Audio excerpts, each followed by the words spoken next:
This is a story I wrote recently. I'm going to include it in a book about Viking tales. The time period is about 725 AD. The story is about Emor and Helmi. Emor awoke before the sun to make his way down to the secluded shoreline. He walked up to his wooden wagon, checking the back of the bed to ensure his woven basket and iron digging tool were safely loaded from the night before. He was fully prepared to gather clams along the coast.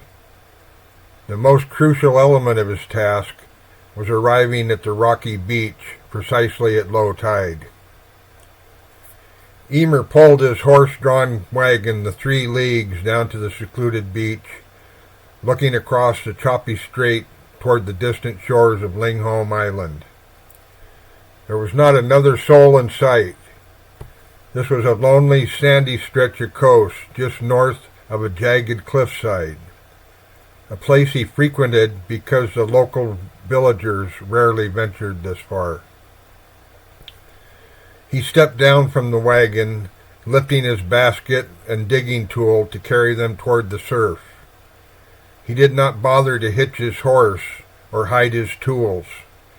The area was utterly deserted, and it was highly unlikely any wandering thrall or raider would stumble upon his wagon. Emor began his descent down the narrow trail to the beach when he thought he heard a strange noise drifting from a cluster of tangled driftwood at the high water mark.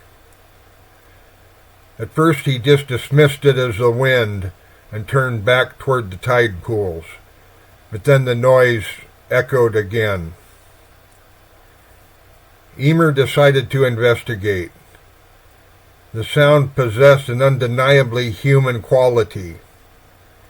Because this was such an isolated shore, he worried that some violence had occurred, perhaps a victim of a coastal raid, and he kept a cautious grip on his iron tool as he approached.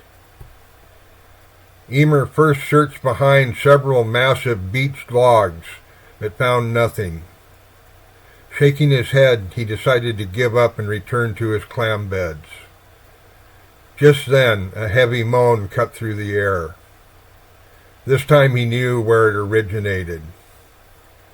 He walked 40 paces up the beach toward a great mound of driftwood, where smaller branches had piled thick.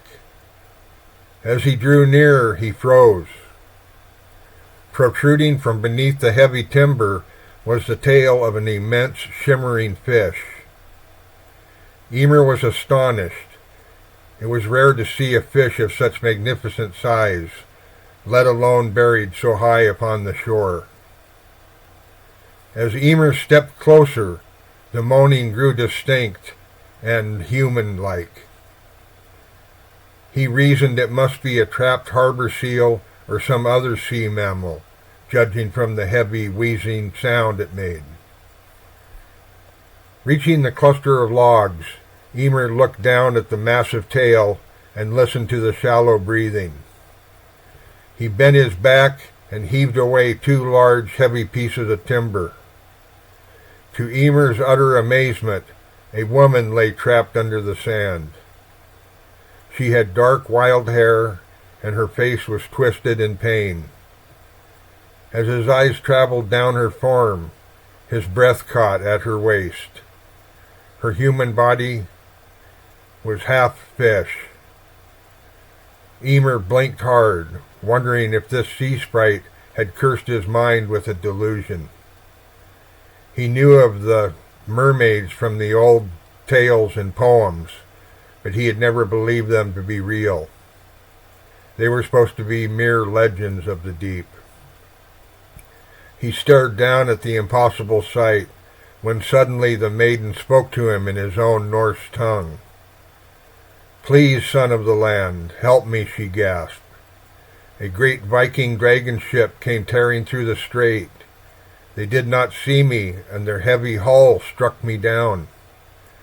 My blood attracted the fierce sharks of the deep, and I swam for my life. I dragged myself upon this beach to escape them, but I became ensnared in this fallen timber. I have fought until my strength is spent, and now I cannot move. Emor was dumbstruck, not merely by the discovery of the sea spirit, but because she spoke the language of his ancestors so clearly. He wondered what magic allowed this. The mermaid looked at him with pleading eyes. I beg you, I need your aid. There is no one else in this lonely place to save me. If you abandon me to the sun, I shall wither and die here. Emor still felt as though he had walked into a dream, but his heart was honorable, and he knew he could not leave her. He cast aside the remaining heavy branches, bent low, and picked the sea-maiden up in his strong arms. Where am I to take you? Emor asked. I have no knowledge of the hidden folk. Shall I carry you back to the surf? No, do not put me back in the strait just yet, she whispered weakly. Take me somewhere shielded from the biting wind, where I may find nourishment. Can you bring me to your dwelling, where I may have your protection for a short time? Emor pondered this and realized his basket would have to remain empty of clams today. Saving this wondrous creature of the sea was far more important than his morning meal. He had room in his small beachside shack, and he had a store of dried fish that she might be able to eat. Emor carried her away from the driftwood graveyard and took her to his wooden wagon. He took a coarse cloak from the bench, wrapping it gently around her shoulders and covering as much of her shimmering lower body as he could. Emor urged his horse forward, turning the wagon around. He glanced down at the mermaid and realized how beautiful she was. What is your name? He asked. The maiden looked at him with eyes as deep as winter sea. I am called Helmi, and I thank you for your mercy in my hour of dread. Had you thrown me back into the straits, those sharks would have smelled my blood and torn me apart in my weakened state.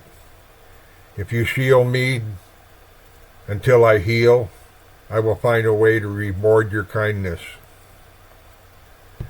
Emor replied, a Northman requires no reward for saving a life, but I thank you for the vow. Let us get you behind solid walls, and I shall tend to you until you are back on your feet. He caught sight of her tail and offered a warm laugh. Or rather, until I can return you safely to the sea. Emor snapped the reins, and the wagon rattled away from the shore towards his shack.